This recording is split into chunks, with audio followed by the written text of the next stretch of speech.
I was watching a video and a guy was talking about his basically 10 metal bands that he couldn't get into. He doesn't necessarily hate them. A couple of them he hated. It was Wyatt's Metal Channel.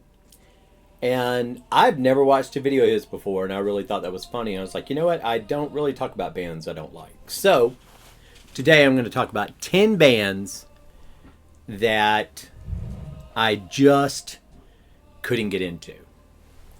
So, we're going to start with a newer band called Sleep Token. I don't get it. Now, the readout on Sleep Token is a unique sound that mixes metal with elements of pop, R&B, trap, and more has captivated rock and metal fans across the globe. Sleep Token's album Take Me Back to Eden, which I did listen to from beginning to end, was even the most streamed metal album throughout all of 2023. Sleep Token is one of the most talked about metal bands in modern rock news. I don't get it. I guess I just don't get it. It was some of the most boring music I had ever heard. It was uninspired. It went absolutely nowhere. If people make fun of Ghost, what do they say about Sleep Token? That's not it. Number 9, System of a Down. All my friends who are into alternative metal and hard rock and heavy metal and stuff, every last one of them got into System of a Down. Chop Suey, obviously. I tried listening to them. There's another band. They're not on the list, but it's another band that was kind of pushed on me about the same time called Coheed and Cambria. I just don't get it. It honestly sounds like a bunch of art students doing metal, not because they like it, but because they can't make it anywhere else. So let's do this. Honestly, it sounds like an experiment. It sounds like they really don't care for the music they make. And that they're just taking the piss, honestly. That's what it sounds like. To me, System of a Down sounds like a quote-unquote metal band that hates metal, and they're just taking the piss. Like they're the opposite of Steel Panther. They have Rammstein, Frankenstein, I have no idea. And that's just because I'm not a fan of that type music. I'm not a fan of the whole... there's been a couple of industrial type moments, like the second Fear Factory album. But that stuff, I don't really dig. Singing in different language doesn't bother me. I mean, there's a band I like from the 80s called Dead End that sang completely in Japanese. I thought they were fucking awesome. But Rammstein, and it's really pedestrian. I think it's more about the show. I think it's like heavy metal version of Frankie Goes to Hollywood. It is how it comes off to me. There's light and spectacle and shock and taboo.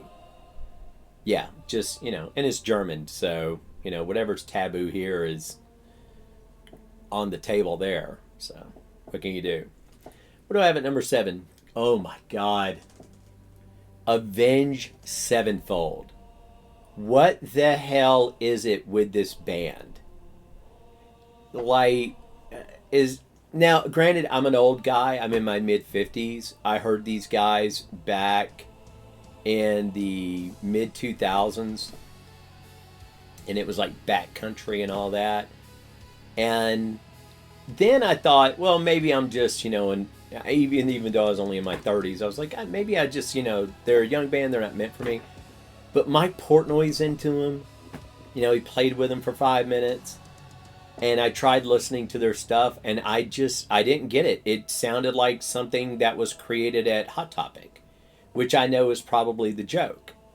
But what I did notice, the hair metal bands of yesteryear, what I did notice is that chicks liked them. M Shadows, I think, and they had lost their drummer, the Rev, and I think that's why Portnoy stepped in, and then the whole thing happened with Dream Theater. But to me, it was just very kind of cartoony, silly music. It to me, it was just modern hair metal. Like people, like the same people who like Avenged Sevenfold are the same type of people who like Poison and Enough's Enough and crap like that. I know it sounds weird, but it makes sense in my brain. So the next one I have, oh god, Godsmack. Alice in Chains, but for metal. What? Apparently the drummer for Godsmack played in one of my favorite heavy metal bands from the late 80s, early 90s, Wrathchild America, and then they became Souls at Zero. But the two Wrathchild America albums and the Souls at Zero featuring the drummer Shannon Larkin, what a freaking beast. What a beast. And I actually saw Souls at Zero live. They were playing with Sacred Reich and what was that other band? I think it's Mud Shovel or something. But I saw them up in Tennessee. Freaking great. Just fantastic drummer. And honestly, he likes playing it. God bless him. That's what he wants to do. That Sully Erna seems like he has a Napoleon complex, but I don't know. Just he seems kind of like a dick. But then when I heard it, I was like, this is like if Alice in Chains was created by a record company. That's what it sounded like to me. I didn't get the appeal. What can you do? And now the fact that he has now the fact that he doesn't like Nikki Sixx, that kind of endears him to me. But that's on a personal level. His music's still not great. What do I have next? Oh fuck, the most overrated band on God's green earth, Tool. How are they what people think of when people think of progressive metal? How is that band always up there? I heard about them back in the day. Their latest album was an album called Undertow, and the only reason I even listened to it was because I was a big Henry Rollins fan. Not of his music, but more of his spoken word.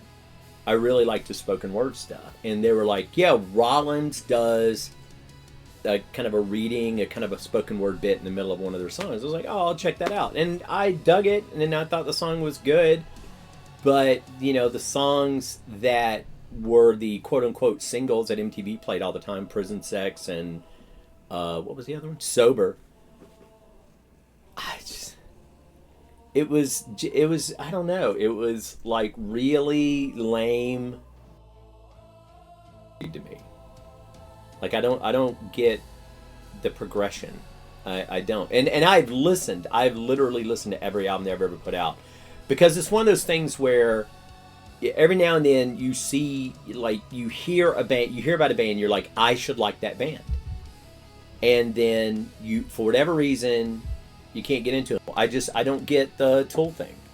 And like I said, I listen to every album and I don't get it. I just don't get it. The next album I have is Slipknot.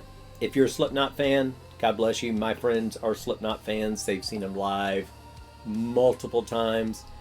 I don't get it. I know their lead singer is kind of a douche. His name escapes me. Corey something or other? I don't know. But anyway, he comes off as like a dick in interviews, and I don't get it. And I've seen them live.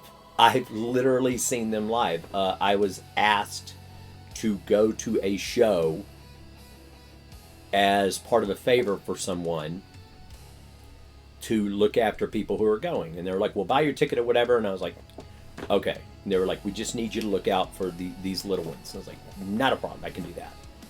And Jesus Christ, it was just a puppet show. It was a puppet show with retards. And the closest song that I've ever come to liking was, Psychosocial, I think it's called. But yeah, I don't get Slipknot. I just, whatever, You like him? God bless you. I know he has the other band. That I found a curiosity, which was apparently he had that band. Is it Stone Sour?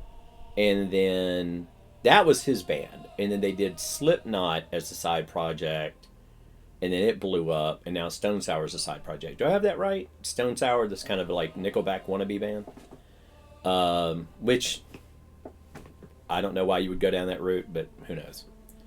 The next band, Sabaton. I really want to like Sabaton. I've seen Sabaton live. I saw Iced Earth. Sabaton opened for Iced Earth, and Revamp, Floor Jansen's old band, opened for Sabaton. So Floor was there, so I got to talk to her. She's watching her drummer. She's watching the drummer from Sabaton, who I didn't realize they were an item. But she comes out in the crowd and watches the show, and she was awesome. And then after the Sabaton show, I was able to talk to her and the guys from Revamp. Very, very cool. But Sabaton put on a hell of a show. I mean, if you are a fan of theirs, I totally get it. I totally get it. They put on a hell of a show, great musicians. But when I left that show, I was like, okay, well, that was a good show. I really, really enjoyed it. I subsequently picked up a couple of their albums because I like having things physically. Yeah, I don't get it. I don't get it. It just is very boring. And it could be one of those instances, like the subject matter is great, the musicians are great. I've tried to listen to those couple of albums multiple times, and actually I still own them. But I never listened to them.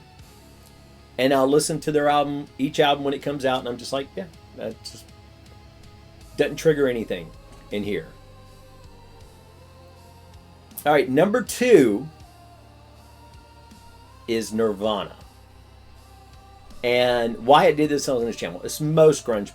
I think his is just grunge in general, which I totally get. However, I heard Nirvana. I went to audition for this band way back in the day, and they had just learned "Smell Like Teen Spirit," and they were like, "Do you know that song?" I was like, "I don't know that song." So I went out to Camelot Music, picked up the cassette single for "Smells Like Teen Spirit," and listened to it. And I was like, I've got to learn this song. So I can't understand half of what he's saying, but I learned it. There is no internet to go to. There's no looking the lyrics up. I just had to figure it out. So, because I wasn't going to buy a whole CD to learn a song I was doing for this band. And I subsequently heard Nevermind. And then somebody played me Bleach, and I don't get it. I don't know if it's because I don't have... Like, my childhood sucked. I had a very rough childhood full of violence and bad babysitters and abuse and stuff like that. I don't shed any tears over it. It's just like, I'm glad I wasn't a pussy when I was younger. That's what I got out of it. Is when I became an adult, I did not look back on my childhood as something I missed. I guess that's why I don't have that thing about nostalgia when it comes to childhood. Like I love movies from back then that I saw, like Excalibur and Dune and shit like that. And, but yeah, just, my mom didn't hug me enough. My dad left us. Who gives a shit? That's most of the music. I love power metal and heavy metal and progressive metal. I love stuff that's empowering and you can be better than what you are. And grunge music, for the most part, is the opposite of that. However, I will say that the first grunge band that I actually heard and I liked was Alice in Chains. I heard a song called "And We Die Young," which was their first single off Facelift, and I really liked it. And I picked up Facelift and subsequently liked the album. Before it became a single, I liked Man in the Box. Those are, those are good songs. And then Dirt came out, and I thought that was a solid album. And I like both those albums. I own both those albums. I pop them in every now and then, but it's like they are the best of what grunge had to offer. But that third album came around, and it was just more of that droning crybaby crap. because I thought they were kind of going in this kind of weird direction because a movie came out called Last Action Hero, and it had a song on there called Angry Chair, which I thought was a badass tune. But yeah, nothing. Just well.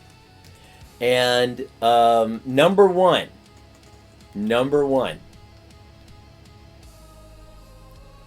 I never got into him. Can't get into him. It's just not. I don't get it, but I absolutely love the lead singer. I will watch interviews with him all day. The documentary film on him is fantastic. I've read White Line Fever. Of course, I'm talking about Motorhead. I love Lemmy. I think Lemmy is one of the just greatest personalities to ever come out of metal. But I just don't dig his band. I just don't dig Motorhead. I never got into him, and I've tried. Like, if somebody pops in Motorhead, I'm not going to turn it off. I mean, like, all right, cool, but it's kind of like a AC/DC to me, or at least Brian Johnson era AC/DC. Like, you can pop it in. I'm not going to have a problem with it, but I'm not going to seek to go listen to it.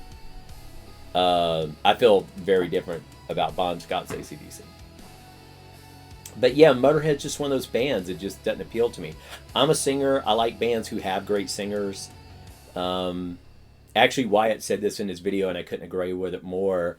If you're a fantastic band, but your singer sucks, I can't listen to you. But if you're a mediocre band, you have a really good singer, I'll give you a chance and probably even become a fan. I mean, it's just one of those things. And Motorhead, just never could get into him. But especially on Headbangers Ball and the interviews he would do and stuff, Lemmy is fucking awesome. He is just a fantastic individual. And I absolutely adore, I adore his outlook on the world. I do. And people, find him problematic now or whatever, but I think he was, is, and will always will be one of the baddest bastards to ever come out of heavy metal. So anyway, top 10 bands that I don't really get into. And there are honorable mentions. I mean, Deftones, one of them. I don't get that band. Baby Metal, what the hell is that? I don't know. But yeah, that's my list. So thanks for joining me, and we appreciate you watching. Take care.